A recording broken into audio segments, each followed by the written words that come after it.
স্বাগতম এই ভিডিও টিউটোরিয়ালে। আজকের ভিডিওর বিষয়বস্তু হচ্ছে কিভাবে বিকাশের পিন নাম্বার চেঞ্জ করবেন, সেই বিষয়টি আমি এই ভিডিওতে দেখানোর চেষ্টা করব। তো বিকাশের পিন নাম্বার চেঞ্জ করার জন্য প্রথমে যে কাজটি করতে হবে সেটা হচ্ছে আমাদের ডায়াল প্যাডে যেতে হবে। ডায়াল প্যাডে গিয়ে বিকাশের যে ইউএসডি কোড আছে সেটা আমাদের প্রবেশ করাতে হবে। প্রবেশ করানোর পরে আমাদের যে নাম্বারে বিকাশ অ্যাকাউন্টটি খোলা সেই নাম্বারে আমাদের ডায়াল করতে হবে। যেমন আমার বাংলা লিঙ্কে বিকাশ অ্যাকাউন্টটি খোলা, সে আমি বাংলা লিঙ্ক ক্লিক করব। কিছুক্ষণ পরে আমাদের যে মেনুগুলো আছে সেগুলো চলে আসবে। দেখুন যে 8 নাম্বার অপশন আছে যে মাই বিকাশ, আমি এখানে মাই বিকাশে যাব। 8 নাম্বার অপশনটি চেপে সেখান থেকে আমরা 3 নাম্বার অপশনে দেখব যে চেঞ্জ পিন।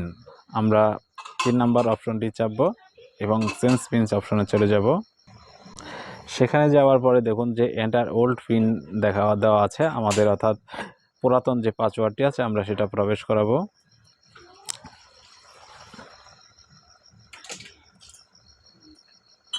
দেখুন এন্টারে 5 ডিজিট নিউ পিন আমাদের এখানে প্রবেশ করাতে বলছে। আমি কোন পিনটি প্রবেশ করাতে চাচ্ছি সেই পিনটি আমাকে প্রবেশ করাতে হবে, আর সেটা 5 ডিজিটের অবশ্যই হতে হবে।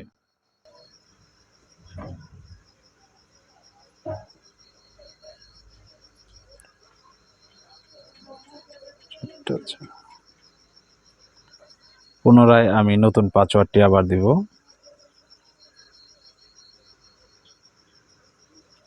দেখুন আমাকে মেসেজ দিয়েছে যে your mobile menu pin has been changed successfully.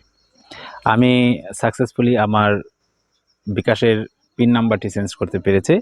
তো আপনারা এভাবে আপনাদের বিকাশ অ্যাকাউন্টের যদি মনে করেন যে পিন নাম্বারটি চেঞ্জ করা দরকার, তো এই টিউটোরিয়ালের মাধ্যমে দেখে এইভাবে আপনারা আপনাদের বিকাশের পিন নাম্বারটি চেঞ্জ করে নিতে পারেন। কারণ হচ্ছে যে দেখা গেছে যে আপনার বিকাশের পিন নাম্বার যদি অন্য কেউ জেনে যায় তাহলে এই বিকাশ পিন নাম্বারটি চেঞ্জ করার প্রয়োজন হতে পারে।